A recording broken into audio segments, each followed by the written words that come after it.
happen. Decoy so sick when he kills the raps in. I just heard somebody say not bad, mate. If you think I'm bad, then you clearly have bad taste. Alright, so you're not new to the game, man. You've been doing this for a while.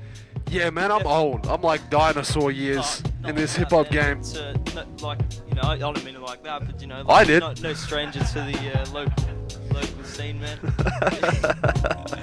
Yeah, man, I've been around for a while. You know, I started rapping in like 2001. What came out in 2001? I think Training Day with Denzel Washington, 2001. Yeah, Fast and the Furious. Yeah, fuck, man. And then me rapping, 2001. Yeah, just started doing it in high school, and first it was just like writing raps on a pad like a lot of people did. Next thing you know, I'm on the battle scene around 05. Came up with guys like K21, Mandel, a lot of people the scene's kind of familiar with today, and you know, lo and behold, a good thing came out of it. You know, Got Beef was formed. It's a battle league for anybody that doesn't know. Go to youtube.com/GotBeefBattles. Hell yeah, man. Obviously, where we saw the likes of 360 and Cursor come from, and it's been quite a journey, man. Yeah, no shit, man. Well, like, talking about the journey, what was it that inspired you and the others around you at that time to become inspired, man? What was that catalyst that you kind of like caught onto the hip hop and that, man? Yeah, man, I mean, I was just a crazy fan of hip-hop at the time, like anybody probably is at some point. You know, you have them years where you're just such a fan and you just can't stop listening to it every single day, and you just live and breathe it. And I was actually halfway through an Ice-T album. This is the real story. Right, It was Ice-T's 7th Deadly Sin album. That dropped in 99, but I was only listening to it in like 01. Oh, right. And I just got halfway through the album because I was a big Ice-T fan, like, growing up. And I just decided, like, it's time to stop listening and start doing something. And I was already writing, like, random raps, but I wanted to do something with it. And I basically recorded a track that day. Time, man. Yeah, so you just went and got up and did it? Yeah, man. You have like you had a computer or something, like a... Man, it was so much harder to do back in those days too, man, because I had like a webcam microphone. Oh, shit, yeah. And it was like, it sounded terrible. It was on sound recorder, and it was like... It's a terrible song, like it lyrically wasn't good, it didn't sound good. I've done a few of those though, man. Like, exactly, man. I think that's how you really grow, is like to look back on those tracks and say, you know, what was it that I need to work on, or, you know, like... Exactly, man. Like, I'm pretty sure when Michael Jordan, when he first started playing basketball, I'm pretty sure he sucked to begin with, you know what I mean? Yeah, you had to take a few, you know, miss at the rim. I had to dribble first before I could shoot. Totally, man, totally. As far as Cyphers go, man, like, was it like at the same kind of point that you got into those, or like, is that something that you kind of just like did on the side as like a byproduct of that, if you know what I mean? Like, it just kind of come along, like, hang with your mates, oh, let's kick a Cypher. Yeah, man, well, that's a weird one, though, because, like, I was just writing music at first, and I wasn't really... I'd heard of freestyling, I'd seen some people do it, but I'd never attempted it. Yeah. And every time somebody would say, do you want to cypher it up, I'd always be kicking, you know, like a Rolodex of verses I had in my head. I feel it, But then one day I was, like, watching all the Scribble Jam battles and seeing a lot of freestyle battles. Obviously, Eminem, Juice, Idea, all those people came up in that era. And I just started freestyling in my bedroom, and it's literally one of them things where you start just rhyming a sentence. You would be like, I'm about to kick a free, man. I'm better than everybody in the land. And then you try kick another line, and you've got nothing. And then next thing, you're doing 4 bars, 8 bars, 16 bars, and then before you know it, you're freestyling like a madman. And it just became my everyday thing. Like, when I'm walking down the hallway, I'd be like, I'm going to the toilet, I will flow and I'll destroy it. And I'm just like rapping with what I'm actually doing at the time. Like, I'm sitting there making pancakes and talking about giving Nelson Mandela handshakes, you know what I mean? So, next thing you know, you're just totally freestyling, man, and it's fun. It's a beautiful thing. No, that's cool to hear, man. I think, like, it definitely kind of shows. I've seen you kicking some frees at the Cavern. Yeah, boy, you know how I do, real official. Yeah, man. We had a gig at Enigma Bar, not the best gig I've ever been to. That was on Friday night, but nevertheless, freestyling went down, and let me just say, I've never seen a crowd touch themselves just to the sound of somebody rapping quite like that before. So it was a powerful moment? Yeah, and it's also one of them things, like, it reminds me, because obviously I freestyle, but I'm not like doing it every day anymore, because I'm not in demand to do it every day anymore. But it's one of them things where I see the reaction from the crowd, and I'm like, oh yeah, that's why I used to freestyle so much. And it was cool, man. It was cool. Nah, cool. Jokes aside, cool. Nah, totally, man. So, a little last on that thing, what was the local scene like at that time that you were getting into rap, man? Like, was it really kicking off, or was it just kind of really kicking off, man? Yeah. I mean, it was a different era though. It was like say about 05 when I was coming up, and bear in mind, like the scene had already been establishing for a couple of years by then. Yeah. Hilltop Woods had already started flourishing. Funk Wars were very much on the map. Terra Firma was there. K21 was already coming up as a producer around that time, and he would have only been about 14, 15. Freestyle battle events every weekend. There was a show every weekend. Midweek, the clinic would put on a little like Cypher thing or whatever. Really? Oh, no shit. You had something to do pretty much every weekend, hip-hop wise. And that was obviously the freestyle era, and then when the written era of battling came in, the freestyle thing was dying out, and suddenly there weren't battle things every week. Suddenly there weren't hip-hop shows every week. Then when there's a new era of, I guess what we call Adelaide hip-hop now came in, then it started blowing up again, and now I think it's just better than it's ever been. And was that something that you noticed as it kind of started to hit that decline? Did you kind of say to yourself, look, we need to come up with something to do and kick something, you know, like with the Very much so, man. Very much. It's one of them things where, like, I had a house that I was sharing with like 4 other roommates. Smoking weed in my room one day, like really smoking weed one day. You know what I mean? And I just sat there and I was like, there's really not a platform for the Australian rap battle scene right now. I was watching Grind Time was coming out of the US. Canada had already had King of the Dot. Don't Flop came out of nowhere, and I'd already battled in the UK and stuff. So I was like, it only makes sense that something happens down here. And because I kind of like in 2007, I did the World Rap Championships with Chase and stuff, so I had a lot of connections already. So it was really just a matter of calling Justice on the phone, calling 360, calling Anecdote, just calling everybody. And you know, this little guy that I'd never heard of called Cursor just kind of hit me with a random phone call to say, I really want to battle at this event, and I didn't know who he was. I went on his MySpace, I saw this little mixtape, and I was like, alright, he sounds okay, you know, I'll at least give him a chance. Then he ends up becoming like one of the superstars of Got Beef, you know, it's crazy, man. Yeah, see, I was actually unaware that that's where he kind of got his start, man, like, because... You know, yeah, man, a lot of people aren't. Yeah, it's like, and he's doing alright, man, like...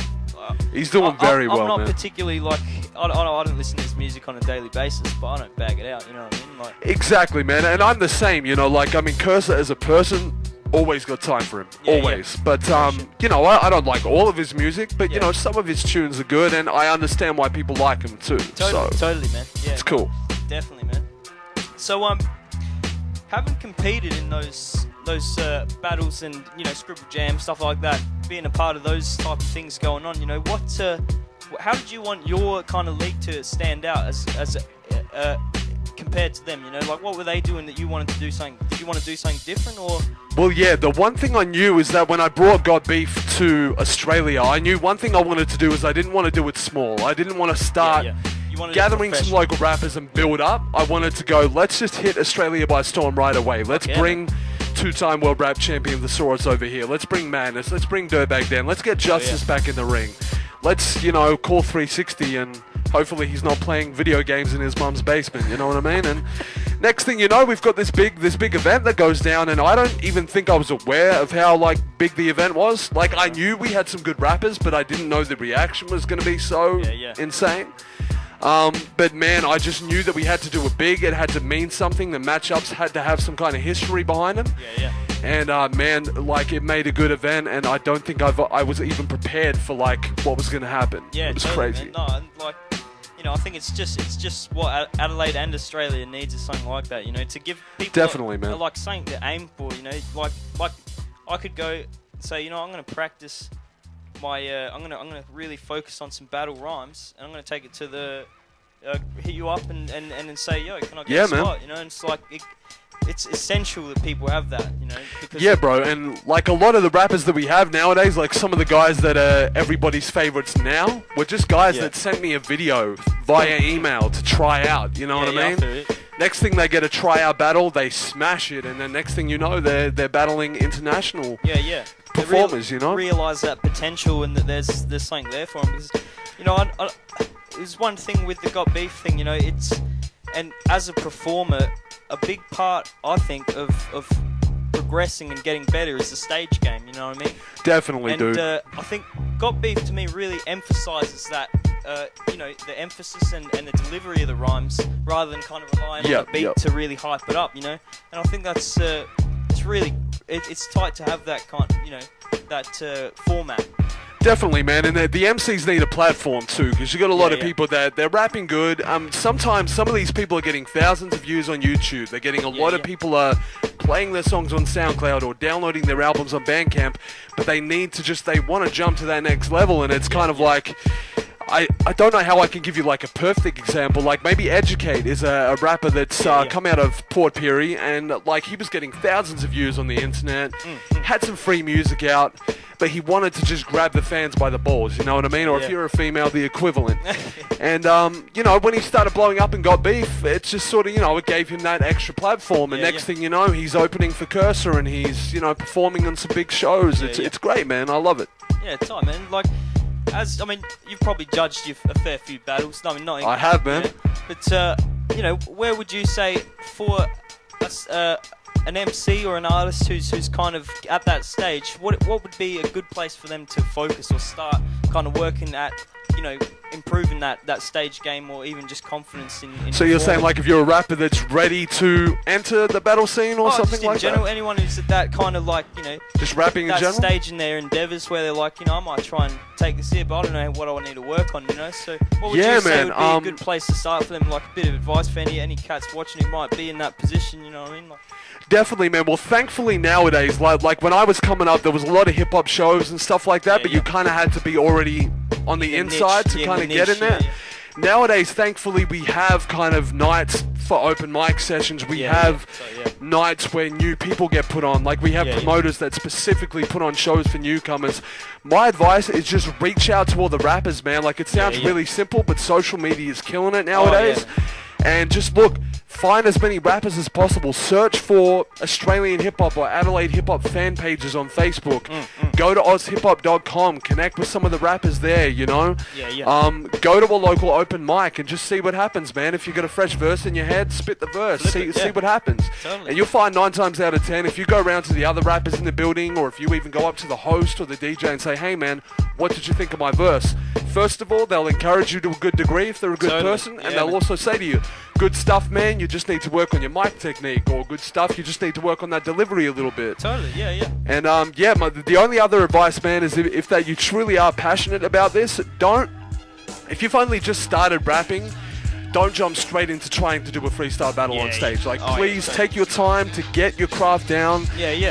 Become a good writer first. Maybe become good at, you know, rocking a beat and stuff like that, and then take that plunge. So that you're already kind of polished when you get there. No, I totally agree with that, man. It's to find your feet and find your style, what you know, your own kind of thing, and then and take it to the stage. Definitely, man, and we all find our feet eventually. You know, like it took me years too, man. Like even when I was battling and making a name for myself, I was still trying to find where I fit perfectly. You know what I mean? Oh, and it's an ongoing thing, man. Even as like, you know, as you go on, it's one of those things that you can't be the same person for your whole life, you know, and the same artist, at all, man. You know? So like, I think it's a big thing as well.